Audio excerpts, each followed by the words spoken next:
धर्म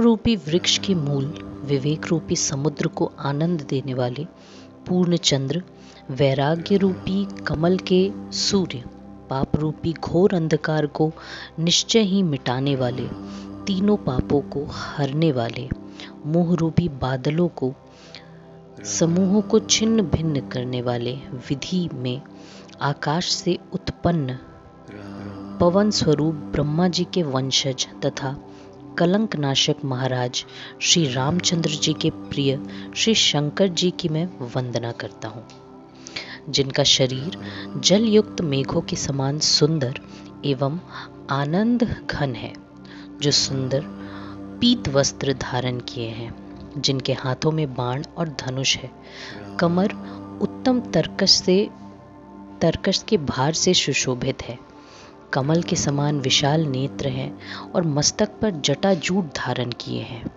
उन अत्यंत शोभायमान श्री सीता जी और लक्ष्मण जी सहित मार्ग में चलते हुए आनंद देने वाले श्री रामचंद्र जी को मैं भजता हूँ। हे पार्वती, श्री राम जी के गुण गूढ़ हैं। पंडित और मुनि उन्हें समझकर वैराग्य प्राप्त करते हैं, परंतु जो भगवान से विमुख है और जिनका धर्म में प्रेम नहीं है, वे महामूढ़ मोह को प्राप्त होते हैं। पूर्ववासियों के और भरत जी के अनुपम और सुंदर प्रेम का मैंने अपनी बुद्धि के अनुसार गान किया। अब देवता, मनुष्य और मुनियों के मन को भाने वाले प्रभु श्री रामचंद्र जी के वे अत्यंत पवित्र चरित्र को सुनो, जिन्हें वे वन में कर रहे हैं। एक बार सुंदर फूल चुनकर श्री राम जी ने अपने हाथों से भांति भांति के गहने बनाए और सुंदर स्फटिक शिला पर बैठे हुए प्रभु ने आदर के साथ वे गहने सीता जी को पहनाए। देवराज इंद्र का मूर्ख पुत्र जयंत कौवे का रूप धरकर श्री रघुनाथ जी का बल देखना चाहता है, जैसे महान मंद बुद्धि चींटी समुद्र का था पाना चाहती हो। वह मूढ़ मंद बुद्धि कारण से बना हुआ कौआ सीता जी के चरणों में चोंच मारकर भागा। जब रक्त बह चला तब श्री रघुनाथ जी ने जाना और धनुष पर सींग का बाण संधान किया। श्री रघुनाथ जी, जो अत्यंत ही कृपालु हैं और जिनका दीनों पर सदा प्रेम रहता है, उनसे भी उस अवगुणों के घर मूर्ख जयंत ने आकर छल किया। मंत्र से प्रेरित होकर वह ब्रह्म बाण दौड़ा। कौआ भयभीत होकर भाग चला। वह अपना असली रूप धरकर पिता इंद्र के पास गया, पर श्री रामचंद्र जी का विरोधी जानकर इंद्र ने उसको नहीं रखा। तब वह निराश हो गया। उसके मन में भय उत्पन्न हो गया। जैसे दुर्वासा ऋषि को चक्र से भय हुआ था, वह ब्रह्मलोक, शिवलोक आदि समस्त लोकों में थका हुआ और भय शोक से व्याकुल होकर भागता फिरा। किसी ने उसे बैठने तक के लिए नहीं कहा। श्री रामचंद्र जी के द्रोही को कौन रख सकता है? काकभूषणी जी कहते हैं, हे गरुड़ सुनिए, उसके लिए माता मृत्यु के समान, पिता यमराज के समान और अमृत विष के समान हो जाता है। मित्र सैकड़ों शत्रुओं की सी करने लगता है। देव नदी गंगा जी उसके लिए वैतरणी हो जाती है। हे भाई सुनिए, जो रघुनाथ जी के विमुख होता है, समस्त जगत उसके लिए अग्नि से भी अधिक गर्म हो जाता है। नारद जी ने जयंत को व्याकुल देखा तो उन्हें दया आ गई, क्योंकि संतों का चित्त बड़ा कोमल होता है। उन्होंने उसे तुरंत श्री राम जी के पास भेज दिया।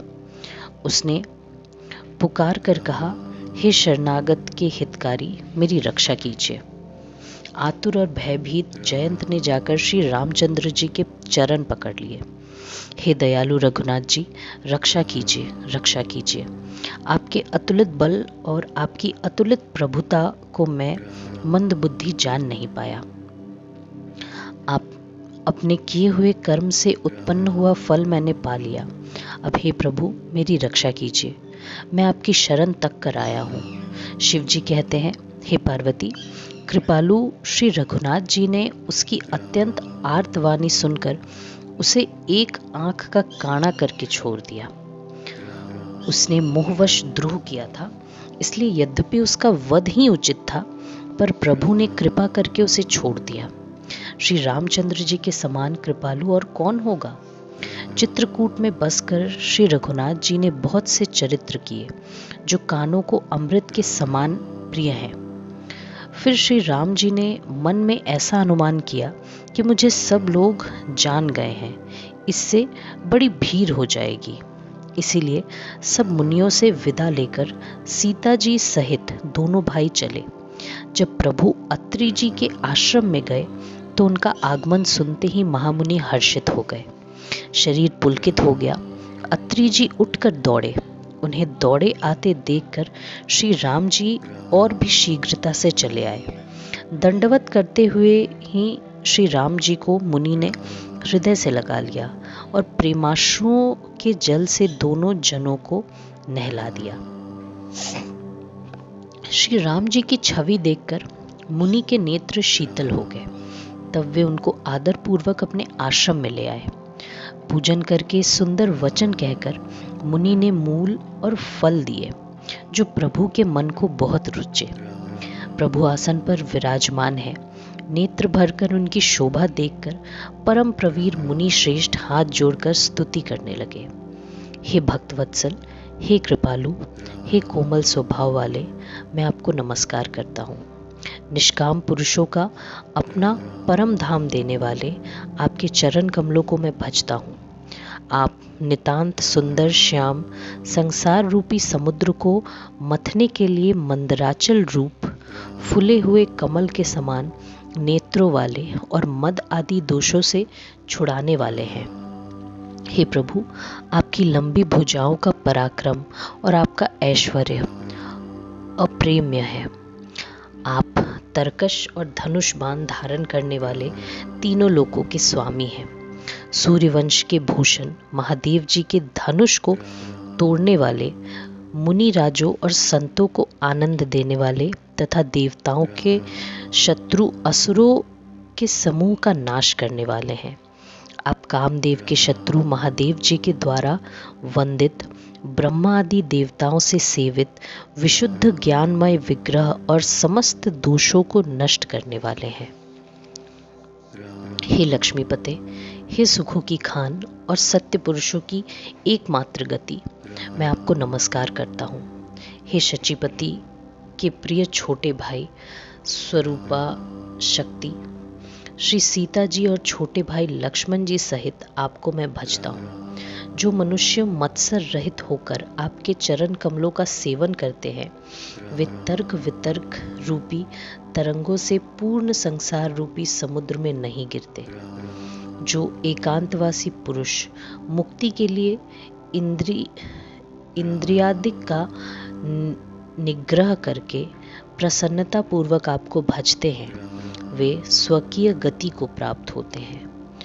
उनको जो एक अद्भुत प्रभु, इच्छा रहित ईश्वर, व्यापक जगत गुरु, सनातन, तुर्य और केवल है, जो भाव प्रिय कुयोगियों के लिए अत्यंत दुर्लभ, अपने भक्तों के लिए कल्प वृक्ष सम और सदा सुख पूर्वक सेवन करने योग्य है, मैं निरंतर भजता हूँ। हे अनुपम सुंदर, हे पृथ्वीपति, हे जानकीनाथ, मैं आपको प्रणाम करता हूँ। मुझ पर प्रसन्न होइए, मैं आपको नमस्कार करता हूँ। मुझे अपने चरण कमलों की भक्ति दीजिए। जो मनुष्य इस स्तुति को आदरपूर्वक पढ़ते हैं, वे आपकी भक्ति से युक्त होकर आपके परम पद को प्राप्त होते हैं, इसमें संदेह नहीं है। मुनि ने विनती करके और फिर सिर नवा के हाथ जोड़कर कहा, हे नाथ, मेरी बुद्धि आपके चरण कमलों को कभी न छोड़े। फिर परम शीलवती और विनम्र सीता जी अनुसुईया के चरण पकड़कर उनसे मिली। ऋषि पत्नी के मन में बड़ा सुख हुआ। उन्होंने आशीष देकर सीता जी को पास बैठा लिया और उन्हें ऐसे दिव्य वस्त्र और आभूषण पहनाए जो नित्य नए, निर्मल और सुहावने बने रहते हैं।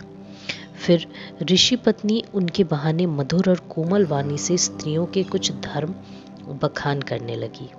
हे राजकुमारी, सुनिए, माता, पिता, भाई सभी हित करने वाले हैं, परंतु यह सब एक सीमा तक ही देने वाले हैं। परंतु हे जानकी, पति तो मोक्ष रूप असीम सुख देने वाला है।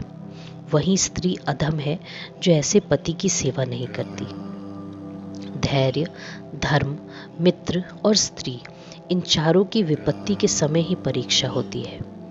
वृद्ध, रोगी, मूर्ख, निर्धन, अंधा, बहरा, क्रोधी और अत्यंत ही दीन, ऐसे भी पति का अपमान करने से स्त्री यमपुर में भांति भांति के दुख पाती है। शरीर, वचन और मन से पति के चरणों में प्रेम करना स्त्री के लिए बस यही एक ही धर्म है, एक ही व्रत है और एक ही नियम है। जगत में 4 प्रकार की पतिव्रताएं हैं। वेद, पुराण और संत सब ऐसा कहते हैं कि उत्तम श्रेणी की पतिव्रता के मन में ऐसा भाव बसा रहता है कि जगत में मेरे पति को छोड़कर दूसरा पुरुष स्वप्न में भी नहीं है। मध्यम श्रेणी की पतिव्रता पराये पति को कैसे देखती हैं, जैसे वो अपना सगा भाई, पिता या पुत्र हो, अर्थात समान अवस्था वालों को वह भाई के रूप में देखती है, बड़े को पिता के रूप में और छोटे को पुत्र के रूप में। जो धर्म को विचार कर और अपने कुल की मर्यादा समझकर बची रहती है, वह निकृष्ट स्त्री है, ऐसा वेद कहते हैं। और जो स्त्री मौका ना मिलने से या भयवश पतिव्रता बनी रहती है, जगत में उसे अधम स्त्री जानना। पति को धोखा देने वाली जो स्त्री पराये पति से रति करती है, वह तो 100 कल्प तक रौरव नरक में पड़ी रहती है। क्षण भर के सुख के लिए जो 100 करोड़ जन्मों के दुख को नहीं समझती, उसके समान दुष्टा कौन होगी। जो स्त्री छल छोड़कर पतिव्रत धर्म को ग्रहण करती है, वह बिना ही परिश्रम के गति को प्राप्त करती है, किंतु जो पति के प्रतिकूल चलती है, वह जहाँ भी जाकर जन्म लेती है, वहीं जवानी पाकर विधवा हो जाती है। स्त्री जन्म से ही अपवित्र है, किंतु पति की सेवा करके वह अनायास ही शुभ गति प्राप्त कर लेती है। आज भी तुलसी जी भगवान को प्रिय है और चारों वेद उनका यश गाते हैं। हे सीता, सुनो, तुम्हारा तो नाम ही ले लेकर स्त्रियां पतिव्रत धर्म का पालन करेंगी। तुम्हें तो श्री राम जी प्राणों के समान प्रिय है। यह कथा तो मैंने संसार के हित के लिए कही है। जानकी जी ने सुनकर परम सुख पाया और आदर पूर्वक उनके चरणों में सिर नवाया। तब कृपा की खान श्री राम जी ने मुनि से कहा, आज्ञा हो तो अब दूसरे वन में जाऊं। मुझ पर निरंतर कृपा करते रहिएगा और अपना सेवक जानकर स्नेह न छोड़िएगा। धर्म धुरंधर प्रभु श्री राम जी के वचन सुनकर ज्ञानी मुनि प्रेम पूर्वक बोले, ब्रह्मा, शिव और सनकादि सभी परमार्थवादी जिनकी कृपा चाहते हैं, हे राम जी, आप वही निष्काम पुरुषों के लिए भी प्रिय और दीनों के बंधु भगवान हैं, जो इस प्रकार कोमल वचन बोल रहे हैं। अब मैंने लक्ष्मी जी की चतुराई समझी, जिन्होंने सब देवताओं को छोड़कर आप ही को भजा। जिसके समान अत्यंत बड़ा और कोई नहीं है, उसका शील भला ऐसा क्यों ना होगा। मैं किस प्रकार कहूँ कि हे स्वामी, आप अब जाइए। हे नाथ, आप अंतर्यामी हैं, आप ही कहिए। ऐसा कहकर धीर मुनि प्रभु को देखने लगे। मुनि के नेत्रों से जल बह रहा है और शरीर पुलकित है। मुनि अत्यंत प्रेम से पूर्ण है, उनका शरीर पुलकित है और नेत्रों को श्री राम जी के मुख कमल में लगाए हुए हैं। मैंने ऐसे कौन से जप तप किए थे जिसके कारण मन, ज्ञान, गुण और इंद्रियों से परे प्रभु के दर्शन पाए। जप, योग और धर्म समूहों से मनुष्य अनुपम भक्ति को पाता है। श्री रघुवीर के पवित्र चरित्र को तुलसीदास रात दिन गाता है। श्री रामचंद्र जी का सुंदर यश कलयुग के पापों का नाश करने वाला, मन को दमन करने वाला और सुख का मूल है। जो लोग इसे आदर पूर्वक सुनते हैं उन पर श्री राम जी प्रसन्न रहते हैं। यह कठिन कलिकाल पापों का खजाना है। इसमें न धर्म है, न ज्ञान है और न योग तथा जप ही है। इसमें तो जो लोग सब भरोसों को छोड़कर श्री राम जी को ही भजते हैं वे ही चतुर हैं। मुनि के चरण कमलों में सिर नवाकर देवता, मनुष्य और मुनियों के स्वामी श्री राम जी वन को चले। आगे श्री राम जी हैं और उनके पीछे छोटे भाई लक्ष्मण जी हैं। दोनों ही मुनियों का सुंदर वेश बनाए अत्यंत सुशोभित है। दोनों के बीच में श्री जानकी जी कैसे सुशोभित हैं, जैसे ब्रह्मा और जीव के बीच माया हो। नदी, वन, पर्वत और दुर्गम घाटियां सभी अपने स्वामी को पहचानकर सुंदर रास्ता दे देते हैं। जहाँ जहाँ देव रघुनाथ जी जाते हैं वहाँ वहाँ बादल आकाश में छाया करते जाते हैं। रास्ते में जाते हुए विराट राक्षस मिला। सामने आते ही श्री रघुनाथ जी ने उसे मार डाला। श्री राम जी के हाथ से मरते ही उसने तुरंत सुंदर दिव्य रूप प्राप्त कर लिया। दुखी देखकर प्रभु ने उसे अपने परम धाम को भेज दिया। फिर वे सुंदर छोटे भाई लक्ष्मण जी और सीता जी के साथ वहां आए जहां मुनि शरभंग जी थे। श्री रामचंद्र जी का मुख कमल देखकर मुनि श्रेष्ठ के नेत्र रूपी भौरे अत्यंत आदर पूर्वक उसका पान कर रहे हैं। शरभंग जी का जन्म धन्य है। मुनि ने कहा, हे कृपालु रघुवीर, हे शंकर जी के मन रूपी मान सरोवर के राजहंस, सुनिए, मैं ब्रह्मलोक को जा रहा था। इतने में कानों से सुना कि श्री राम जी वन आएंगे। तब से मैं दिन रात आपकी राह देखता रहा हूँ। अब प्रभु को देखकर मेरी छाती शीतल हो गई है। हे नाथ, मैं सब साधनों से हीन हूँ। आपने अपना दीन सेवक जानकर मुझ पे कृपा की है। हे देव, यह कुछ मुझ पर आपका एहसान नहीं है। हे भक्त मंचोर, ऐसा करके आपने अपने प्रण की ही रक्षा की है। अब इस दीन के कल्याण के लिए तब तक यहाँ ठहरिए जब तक मैं शरीर छोड़कर आपसे मिलूं। योग, यज्ञ, जप, तप, जो कुछ व्रत आदि भी मुनि ने किया था, सब प्रभु को समर्पण करके बदले में भक्ति का वरदान ले लिया। इस प्रकार चिता रचकर मुनि शरभंग जी हृदय से सब आसक्ति छोड़कर उस पर जा बैठे। हे नीले मेघ के समान श्याम शरीर वाले सगुण रूप श्री राम जी, सीता जी और छोटे भाई लक्ष्मण जी सहित प्रभु निरंतर मेरे हृदय में निवास कीजिए। ऐसा कह के शरभंग जी ने योगाग्नि से अपने शरीर को जला डाला और श्री राम जी की कृपा से वे वैकुंठ को चले गए। मुनि भगवान में लीन इसलिए नहीं हुए कि उन्होंने पहले ही भेद भक्ति का वर ले रखा था। ऋषि समूह मुनि श्रेष्ठ शरभंग जी का यह गति देखकर अपने हृदय में विशेष रूप से सुखी हुए। समस्त मुनि वृंद श्री राम जी की स्तुति कर रहे हैं। शरणागत हितकारी करुणाकंद प्रभु की जय हो। फिर श्री रघुनाथ जी आगे वन में चले। श्रेष्ठ मुनियों के बहुत से समूह उनके साथ हो लिए। हड्डियों का ढेर देखकर श्री रघुनाथ जी को बड़ी दया आई। उन्होंने मुनियों से पूछा। मुनियों ने कहा, हे स्वामी, आप सर्वदर्शी और अंतर्यामी हैं। जानते हुए भी हमसे कैसे पूछ रहे हैं? राक्षसों के दलों ने सब मुनियों को खा डाला है। यह सुनते ही श्री रघुवीर के नेत्रों में जल छा गया। श्री राम जी ने भुजा उठाकर प्रण किया कि मैं पृथ्वी को राक्षसों से रहित कर दूंगा। फिर समस्त मुनियों के आश्रमों में जा जाकर उनको सुख दिया। मुनि अगस्त्य जी के एक सुतीक्ष्ण नामक सुजान शिष्य थे। उनकी भगवान में प्रीति थी। वे मन वचन और कर्म से श्री राम जी के चरणों के सेवक थे। उन्हें स्वप्न में भी किसी दूसरे देवता का भरोसा नहीं था।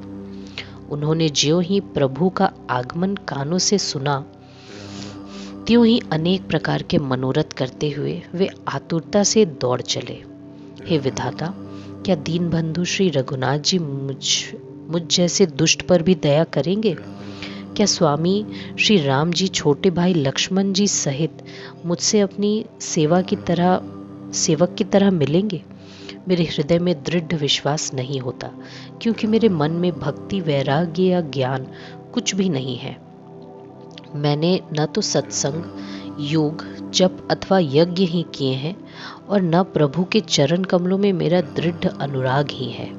हाँ, दया के भंडार प्रभु की एक बाण है कि जिसे किसी दूसरे का सहारा नहीं है, वह उन्हें प्रिय होता है।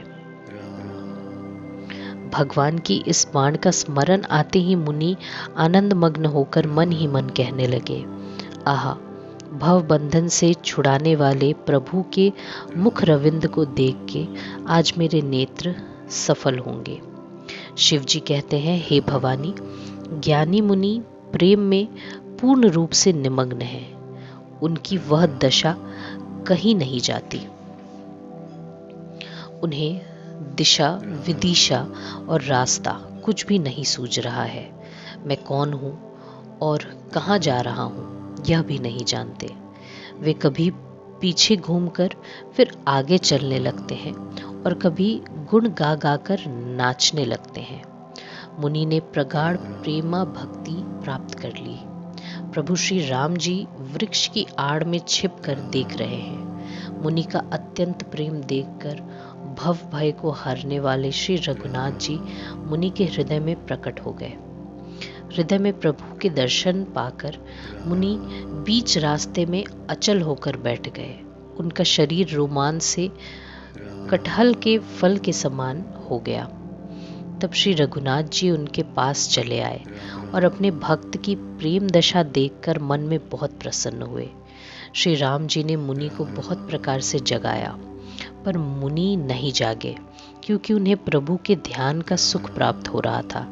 तब श्री राम जी ने अपने राज रूप को छिपा लिया और उनके हृदय में अपना चतुर्भुज रूप प्रकट किया। तब अपने इष्ट स्वरूप के अंतर ध्यान होते ही मुनि कैसे व्याकुल हो उठे, जैसे श्रेष्ठ मणिधर सर्प मणि के बिना व्याकुल हो जाता है। मुनि ने अपने सामने सीता जी और लक्ष्मण जी सहित श्याम सुंदर विग्रह सुख धाम श्री राम जी को देखा। प्रेम में मग्न हुए वे बड़भागी श्रेष्ठ मुनि लाठी की तरह गिरकर श्री रामचंद्र जी के चरणों में लग गए। श्री राम जी ने अपनी विशाल भुजाओं से पकड़कर उन्हें उठा लिया और बड़े प्रेम से हृदय से लगा लिया। कृपालु श्री रामचंद्र जी मुनि से मिलते हुए ऐसे शोभित हो रहे मानो सोने के वृक्ष से तमाल का वृक्ष गले लगकर मिल रहा हो। मुनि खड़े हुए श्री राम जी का मुख देख रहे हैं, मानो चित्र में लिखकर बनाए गए हो। तब मुनि ने हृदय में धीर धरकर बार बार चरणों को स्पर्श किया, फिर प्रभु को अपने आश्रम में लाकर अनेक प्रकार से उनकी पूजा की। मुनि कहने लगे, हे प्रभु, मेरी विनती सुनिए। मैं किस प्रकार से आपकी स्तुति करूं? आपकी महिमा अपार है और मेरी बुद्धि अल्प है, जैसे सूर्य के सामने जुगनू का उजाला। हे नीलकमल की माला के समान श्याम शरीर वाले, हे जटाओं का मुकुट और मुनियों के वस्त्र पहने हुए, हाथों में धनुष बाण लिए तथा कमर में तरकश कसे हुए श्री राम जी, मैं आपको निरंतर नमस्कार करता हूँ। जो मोह रूपी घने वन को जलाने के लिए अग्नि है, संत रूपी कमलों के वन के प्रफुल्लित करने के लिए सूर्य है, राक्षस रूपी हाथियों के समूह के पछाड़ने के लिए सिंह है और भव रूपी पक्षी के मारने के लिए बाज रूप है, वे प्रभु सदा हमारी रक्षा करें। हे लाल कमल के समान नेत्र और सुंदर वेश वाले, सीता जी के नेत्र रूपी चकोर के चंद्रमा, शिव जी के हृदय रूपी मानसरोवर के बालहंस, विशाल हृदय और भुजा वाले श्री रामचंद्र जी, मैं आपको नमस्कार करता हूँ। जो संशय रूपी सर्प को ग्रसने के लिए गरुड़ है, अत्यंत कठोर तर्क से उत्पन्न होने वाले विषाद का नाश करने वाले हैं, आवागमन को मिटाने वाले हैं और देवताओं के समूह को आनंद देने वाले हैं। वे कृपा के समूह श्री रामचंद्र जी सदा हमारी रक्षा करें। हे निर्गुण, सगुण, विषम और समरूप, हे ज्ञान, वाणी और इंद्रियों से अतीत, हे अनुपम, निर्मल, संपूर्ण दोष रहित, अनंत एवं पृथ्वी का भार उठाने वाले श्री रामचंद्र जी, मैं आपको नमस्कार करता हूँ। जो भक्तों के लिए कल्प वृक्ष के बीच में है, क्रोध, लोभ, मद और काम को डराने वाले हैं, अत्यंत ही चतुर और संसार रूपी समुद्र से तरने के लिए सेतु रूप है, वे सूर्य कुल की ध्वजा श्री राम जी सदा मेरी रक्षा करें। जिनकी भुजाओं का प्रताप अतुलनीय है, जो बल के धाम है, जिनका नाम कलयुग के बड़े भारी पापों का नाश करने वाला है, जो धर्म के कवच हैं और जिनके गुण समूह आनंद देने वाले हैं, वे श्री राम जी निरंतर मेरे कल्याण का विस्तार करें। यद्यपि आप निर्मल, व्यापक, अविनाशी और सबके हृदय में निरंतर निवास करने वाले हैं, तथापि हे खरारी श्री राम जी, लक्ष्मण जी और सीता जी सहित वन में विचरने वाले आप इसी रूप में मेरे हृदय में निवास कीजिए। हे स्वामी, आपको जो सगुण, निर्गुण और अंतर्यामी जानते हो, वे जाना करें। मेरे हृदय को तो कौशलपति कमल नयन श्री राम जी ही अपना घर बनाए। ऐसा अभिमान भूल कर भी न छूटे कि मैं सेवक हूँ और श्री रघुनाथ जी मेरे स्वामी हैं। मुनि के वचन सुनकर श्री राम जी मन में बहुत प्रसन्न हुए। तब उन्होंने हर्षित होकर श्रेष्ठ मुनि को हृदय से लगा लिया और कहा, हे मुनि, मुझे परम प्रसन्न जानो, जो वर मांगो वही मैं तुम्हें दूं। मुनि सुतीक्ष्ण जी ने कहा, मैंने तो वर कभी मांगा ही नहीं, मुझे समझ ही नहीं पड़ता कि क्या झूठ है और क्या सत्य है। अतः हे रघुनाथ जी, हे दासों को सुख देने वाले, आपको जो अच्छा लगे मुझे वही दीजिए। श्री रामचंद्र जी ने कहा, हे मुनि, तुम प्रगाढ़ भक्ति, वैराग्य, विज्ञान और समस्त गुणों तथा ज्ञान के निधान हो जाओ। तब मुनि बोले, प्रभु ने जो वरदान दिया वह तो मैंने पा लिया, अब मुझे जो अच्छा लगता है वह दीजिए।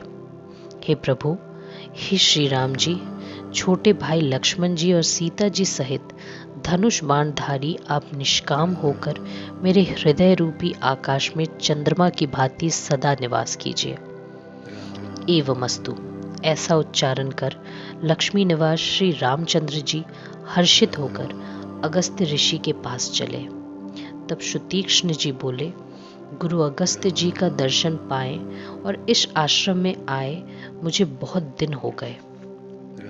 अब मैं भी प्रभु के साथ गुरु जी के पास चलता हूँ। इसमें हे नाथ, आप पर मेरा कोई एहसान नहीं है। मुनि की चतुरता देखकर कृपा के भंडार श्री राम जी ने उनको साथ ले लिया और दोनों भाई हंसने लगे।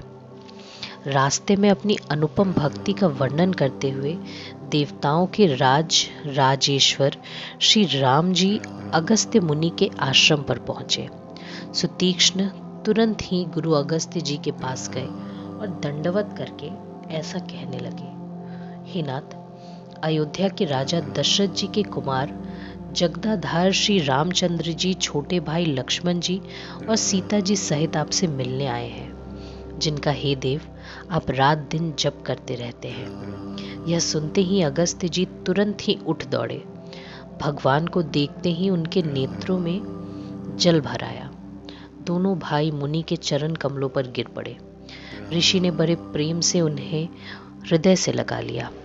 ज्ञानी मुनि ने आदर पूर्वक कुशल पूछकर उनको लाकर श्रेष्ठ आसन पर बैठाया फिर बहुत प्रकार से प्रभु की पूजा करके कहा, मेरे समान भाग्यवान आज दूसरा कोई नहीं है। वहां जहां तक अन्य मुनिगण थे, सभी आनंद कंद श्री राम जी के दर्शन करके हर्षित हो गए। मुनियों के समूहों में श्री रामचंद्र जी सबकी ओर सम्मुख होकर बैठे। ऐसा जान पड़ता है मानो चकोरों का समुदाय शरद पूर्णिमा के चंद्रमा की ओर देख रहा हो। तब श्री राम जी ने मुनियों से कहा, हे प्रभु, आपसे तो कुछ छुपाव नहीं है। मैं जिस कारण से आया हूँ वह आप जानते ही हैं।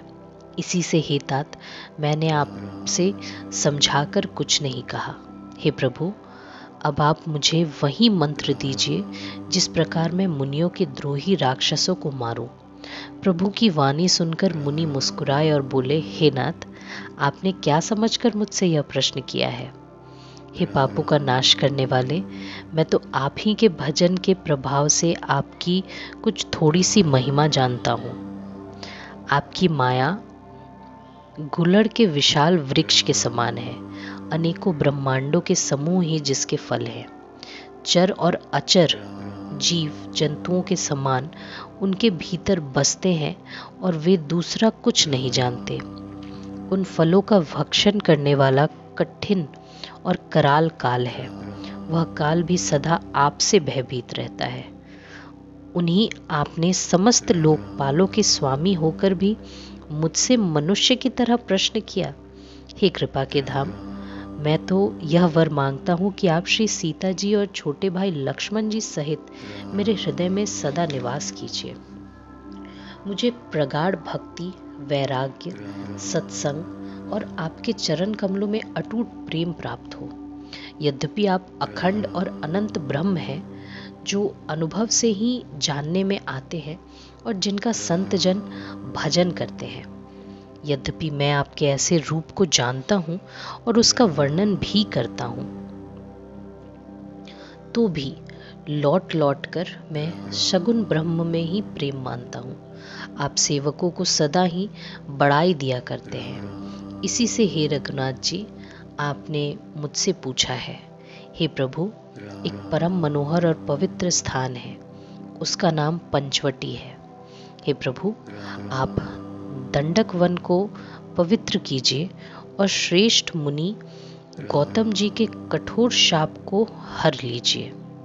हे रघुकुल के स्वामी, आप सब मुनियों पर दया करके वहां निवास कीजिए। मुनि की आज्ञा पाकर श्री रामचंद्र जी वहां चल दिए और शीघ्र ही पंचवटी के निकट पहुंच गए। वहां गृद्धराज जटायु से भेंट हुई। उसके साथ बहुत प्रकार से प्रेम बढ़ाकर प्रभु श्री रामचंद्र जी गोदावरी जी के समीप पर्णकुटी छाकर रहने लगे। जब से श्री रामचंद्र जी ने वहां निवास किया, तब से मुनि सुखी हो गए। उनका डर जाता रहा। पर्वत, वन, नदी और तालाब शोभा से छा गए। वे दिनों दिन अधिक सुहावने होने लगे। पक्षी और पशुओं के समूह आनंदित रहते हैं और भौरे मधुर गुंजार करते हुए शोभा पा रहे हैं। जहाँ प्रत्यक्ष श्री राम जी विराजमान है, उस वन का वर्णन सर्पराज शेष जी भी नहीं कर सकते। एक बार प्रभु श्री राम जी सुख से बैठे हुए थे। उस समय लक्ष्मण जी ने उनसे छल रहित वचन कहे, हे देवता, मनुष्य, मुनि और चराचर के स्वामी, मैं अपने प्रभु की तरह आपसे पूछता हूँ। हे देव, मुझे समझाकर वही कहिए जिससे सब छोड़कर मैं आपके चरण रज की ही सेवा करूं। ज्ञान, वैराग्य और माया का वर्णन कीजिए और उस भक्ति को कहिए जिसके कारण आप दया करते हैं। हे प्रभु, ईश्वर और जीव का भेद भी सब समझा कर कहिए, जिससे आपके चरणों में मेरी प्रीति हो और शोक, मोह तथा भ्रम नष्ट हो जाए। श्री राम जी ने कहा, हे तात, मैं थोड़े ही में सब समझा कर कह देता हूँ। तुम मन, चित्त और बुद्धि लगाकर सुनो। मैं और मेरा, तू और तेरा, यही माया है जिसने समस्त जीवों को वश में कर रखा है। इंद्रियों के विषयों को और जहाँ तक मन जाता है, हे भाई, उस सब को माया जानना। इसके भी एक विद्या और दूसरी अविद्या, इन दोनों भेदों को तुम सुनो। एक अविद्या दुष्ट, दोषयुक्त है और अत्यंत दुख स्वरूप है, जिसके वश होकर जीव संसार रूपी कुएं में पड़ा हुआ है। और एक विद्या जिसके वश में गुण है और जो जगत की रचना करती है, वह प्रभु से ही प्रेरित होती है, उसके अपना बल कुछ भी नहीं है।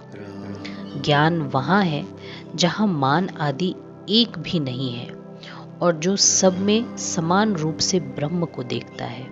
हे तात, उसी को परम वैराग्यवान कहना चाहिए, जो सारी सिद्धियों को और तीनों गुणों को तिनके के समान त्याग चुका हो, जो माया को, ईश्वर को और अपने स्वरूप को नहीं जानता, उसे जीव कहना चाहिए।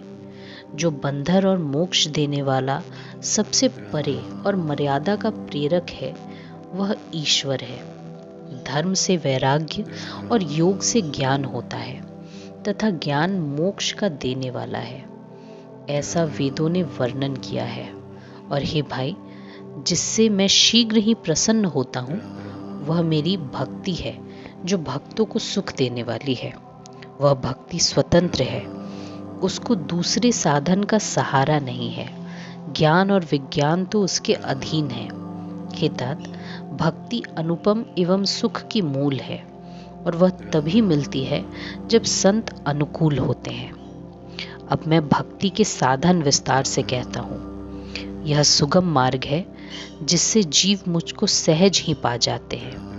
पहले तो ब्राह्मणों के चरणों में अत्यंत प्रीति हो और वेद की रीति के अनुसार अपने अपने कर्मों में लगा रहे।